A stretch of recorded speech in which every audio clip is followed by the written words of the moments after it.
following counties: High wind warning. Blackford, Grant, and Jay. Remember, high wind warning. High wind warning in effect from 7 a.m. Eastern Holy Standard crap. Time, or 6 a.m. Welcome Central home. Standard Time Sunday to 1 a.m. Eastern Standard Time, or midnight Central Standard Time Monday. Hazardous weather. Sustained west winds of 35 to 40 miles per hour, with frequent gusts of 50 miles per hour are expected to start early Sunday morning and persist into the evening hours of Sunday.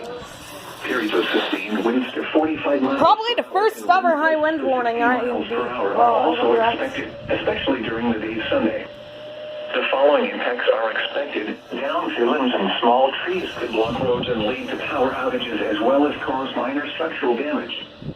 Driving in high-profile vehicles, especially on north-south roads, could become hazardous. Unsecured outdoor objects Oh will my be stolen gosh. around. Oh my freaking High gosh. warning means a hazardous high wind event is expected or occurring. Sustained wind speeds of at least 40 miles per hour or gusts of 58 miles per hour. I predicted or the more can lead to future. property damage.